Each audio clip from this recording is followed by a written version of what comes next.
Welcome dear students. आगे के most important questions class 12th के लिए स्टार्ट करेंगे आज क्वेश्चन नंबर 64 से। अब तक 63 क्वेश्चंस हम लास्ट वीडियोस में देख चुके हैं, तो बिना किसी विलंब के क्वेश्चन नंबर 64 से स्टार्ट करते हैं। तो क्वेश्चन नंबर 64 आपके सामने, तांबे के एक तार का अनुप्रस्थ काट का क्षेत्रफल 1 × 10⁻⁷ मीटर स्क्वायर है। इसमें 3.6 एम्पियर की धारा बह रही है। ठीक है, तार में धारा घनत्व यानी इलेक्ट्रिक डेंसिटी, ठीक है, करंट डेंसिटी आपको पता करनी है कितनी होगी। तो उसी तरह से जैसे मैंने बताते हैं कि सबसे पहले जो गिवन है उसको देखेंगे। जो क्षेत्रफल दे रखा है यहाँ पर एरिया, तो आंसर नंबर 64, इसमें एरिया गिवन है आपको। तो एरिया 1 × 10⁻⁷ मीटर स्क्वायर।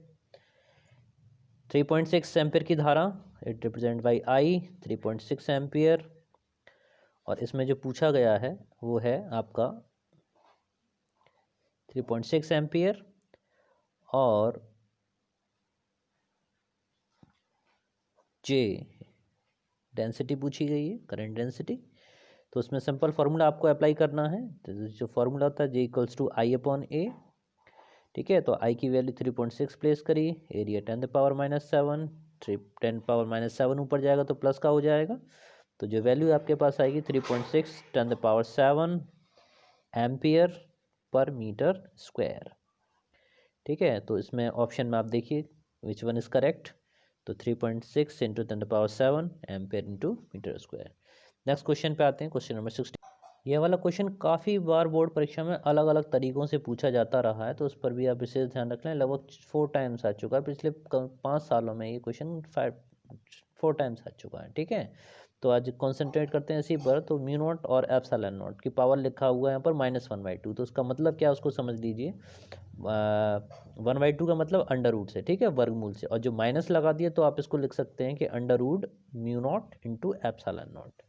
ठीक है, तो यहाँ से ये जो वैल्यू इक्वल आती है वैल्यू सी के बराबर आती है। ठीक है, सी क्या है, स्पीड ऑफ लाइट है। ठीक है, प्रकाश की चाल। बहुत बार इसकी वैल्यू ऐसे भी देखी गई है कि अगर इसके दोनों साइडों का यानी दोनों पक्षों का आप स्क्वायर कर देंगे तो ये वैल्यू आपकी हो जाएगी c² = 1/μ0 × एप्सिलॉन नॉट स्क्वायर। ठीक है, तो यहाँ पर इसने इसकी केवल वैल्यू जानना चाहा है, तो इस वाली वैल्यू को यहीं पर फोकस करें। तो इसको अगर आप चाहें तो μ0 एप्सिलॉन नॉट की पावर -1/2 लिखें, या फिर ये। ठीक है, तो इसकी वैल्यू सीधे सीधे किसके बराबर होनी है, 3 × 10⁸ मीटर पर सेकंड के बराबर होनी है।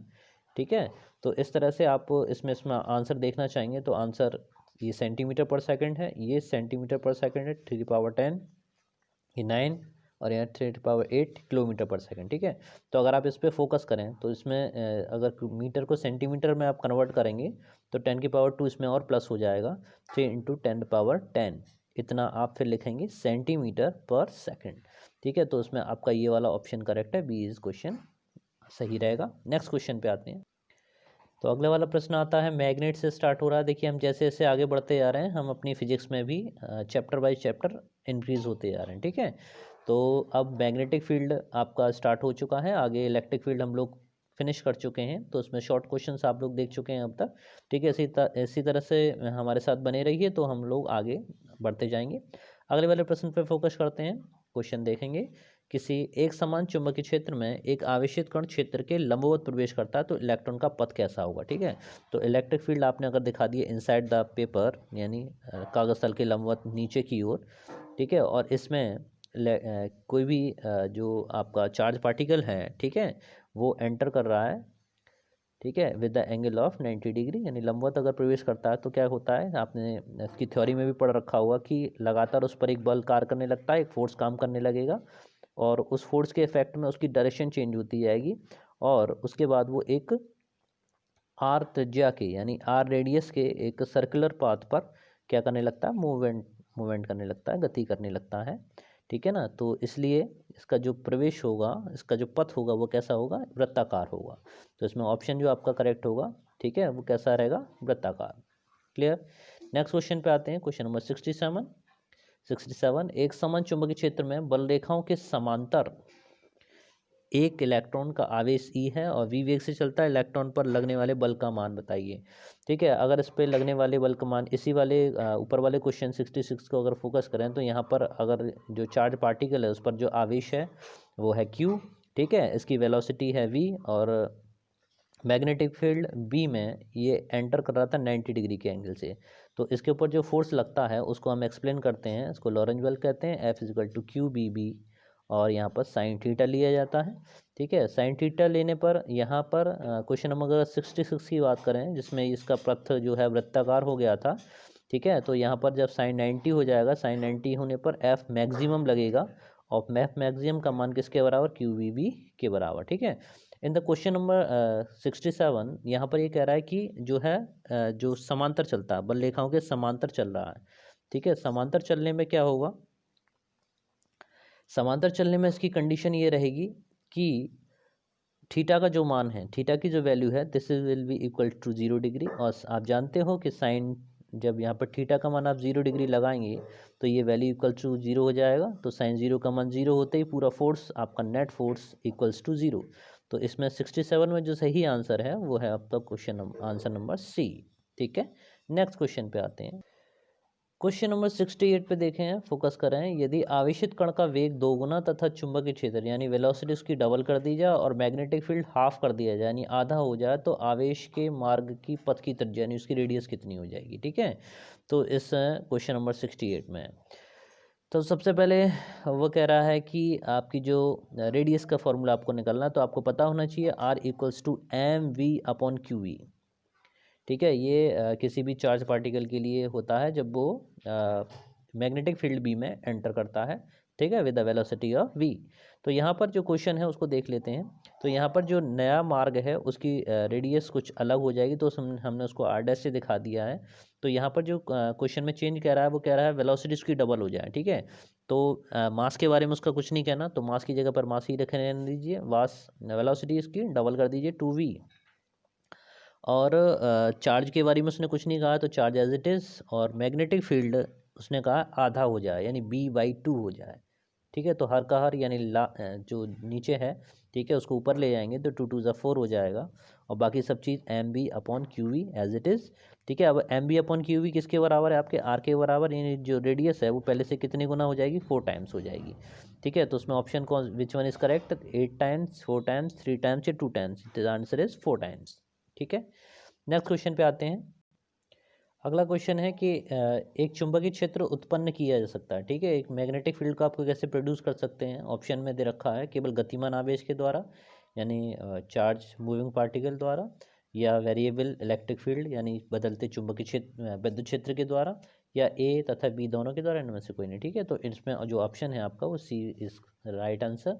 आपका जो गतिमान आवेश है, ठीक है, मूविंग चार्ज पार्टिकल है, it can also be produce the magnetic field and the varying electric field also produce the magnetic field. ठीक है, तो उसमें आपका ऑप्शन सी सही है। नेक्स्ट क्वेश्चन पे आते हैं, एम्पियर का परपथ नियम क्या है। ठीक है, एम्पियर का परपथ नियम काफ़ी बार पूछा जा चुका है। ठीक है, तो उसको परिभाषा को फटाफट से ध्यान से देख लीजिए कि किसी भी बंद परपथ की सीमा के अनुदेश जो मैग्नेटिक फील्ड का उसका लाइन इंटीग्रल, ठीक है, रेखीय समाकलन जो है उस क्लोज सरफेस के अंदर जो नेट करंट है आई का म्यू नॉट टाइम्स होता है। ठीक है, the integral sign of B vector dot D L this is equals to mu naught into I. तो क्वेश्चन नंबर 70 को मैंने इसमें शामिल किया है इंपॉर्टेंट क्वेश्चंस की श्रृंखला में। अगले क्वेश्चन पे आते हैं। थोड़ा जल्दी जल्दी बोल रहे हैं इसलिए क्योंकि काफ़ी सारे क्वेश्चंस हम लोगों के भी बाकी हैं। ठीक है, और टाइम शॉर्ट रहता है। मेरा टारगेट यही है कि 10 मिनट के अंदर मोस्टली जितने क्वेश्चन कंप्लीट हो सकें उतने करें। नेक्स्ट क्वेश्चन पे आते हैं। किसी धारावाही अल्पांश यानी डी एल से आर दूरी पर मैग्नेटिक फील्ड के लिए बायो सेवर्ट नियम को सदिश रूप में लिखिए। ठीक है, तो बायो सेवर्ट का जो नियम है आप सभी जानते हैं कि B equals to that is mu not 4 pi I into D L L delta L upon R square होता है। ठीक है, यहाँ पर आप इंटीग्रल साइन दिखा रहे हैं क्योंकि उसने वेक्टर फॉर्म के लिए कहा है, इसलिए आर वेक्टर का मल्टीप्लाई आपने ऊपर नीचे किया। ठीक है, ऊपर वाले को आपने बनाते हुए बी के ऊपर वेक्टर का निशान दिखाएंगे क्योंकि magnetic field it is also a vector quantity. ठीक है, इसी तरह से अल्पांश जो डायरेक्शन लिया गया है, ठीक है, वो भी एक पर्टिकुलर डायरेक्शन में ही होगा आर के लिए। और इसी तरह से आर की value this will be R vector upon R Q. ठीक है, तो इस तरह से बायो सेवर्ट के नाम। नेक्स्ट क्वेश्चन पे आते हैं। अगला प्रश्न आपके सामने, परस्पर लंबवत लगे हुए विद्युत क्षेत्र तथा चुंबकीय क्षेत्र में एक इलेक्ट्रॉन बिना विक्षेपित हुए सीधी गति करता है। इलेक्ट्रॉन का सूत्र ई तथा बी के पदों में लिखना है, ठीक है। तो लंबवत अगर दो दिशाएं हैं तो बहुत अच्छा रहेगा हम एक्स और वाई से दिखा दें, तो एक्स एक्सिस और वाई एक्सिस, ठीक है। अब ये दोनों परस्पर लंबवत हैं, तो आप इसमें मान लीजिए ये आपका इलेक्ट्रिक फील्ड लगा हुआ है एक्स डायरेक्शन में और वाई डायरेक्शन में आपका मैग्नेटिक फील्ड लगा हुआ है, ठीक है। अब जेड डायरेक्शन से एक इलेक्ट्रॉन इसमें आपके एंटर कर रहा है, ठीक है। तो अब ये तीनों ही अक्षें एक दूसरे के लंबवत हुई, ओके। तो इस कंडीशन में जो आपका इलेक्ट्रिक फोर्स है, ठीक है, वैद्युत बल जो है, इसे एफ ई से दिखा लीजिए, और मैग्नेटिक फील्ड, मैग्नेटिक फोर्स यानी लॉरेंज बल जो है उसे एफ एम से दिखा लेते हैं, ओके। तो इस तरह से इन दोनों बलों को अगर बिना विक्षेपित हुए सीधे जा रहा है तो इसका मतलब ये है कि लॉरेंज बल और वैद्युत बल इन दोनों के फोर्सेस एक दूसरे के इक्वल हैं, क्लियर। तो इसमें अगर उस चार्ज पार्टिकल पर जो चार्ज है उसको आप क्यू मान लें, तो क्यू की वैल्यू एफ ई की वैल्यू, और इलेक्ट्रिक फील्ड वहाँ पर ई लगा हुआ है तो क्यू इंटू ई। इसी तरह से अगर उस चार्ज पार्टिकल की वेलोसिटी v हो तो इस मैग्नेटिक फील्ड में उसके लंबवत प्रवेश करने पर, परपेंडिकुलर प्रवेश करने पर उस पर जो फोर्स लगेगा, this will be F equal to Q B V sine 90 degree, ठीक है ना। तो यहाँ से साइन 90 डिग्री हुआ, तो साइन 90 डिग्री की इसकी वैल्यू 1 के बराबर होती है, ठीक है। अब क्या क्या बच गया, सिर्फ Q E equals to Q B बचा, क्यू से आपको क्यू कैंसिल करेंगे तो वेलोसिटी v का जो वैल्यू है वो किसके टर्म्स में मिलेगी आपको, ई और बी के पदों में मिलेगा, ठीक है। तो इस तरह से जो वेलोसिटी मिलेगी वो किसके बराबर होगी, ई अपॉन वी के बराबर होगी। तो इस तरह से आप देख भी सकते हैं कि वी का जो मान है वो ई अपॉन वी के बराबर।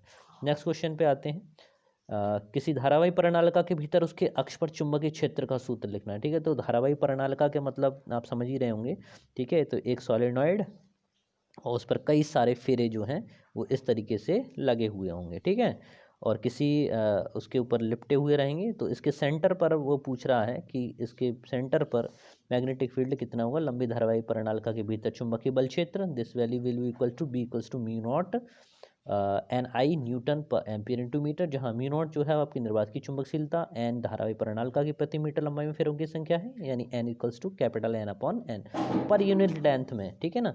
पर यूनिट लेंथ में कितने फेरे हैं, ठीक है, वो आपका एन है, तो B equals to mu not N I, ठीक है।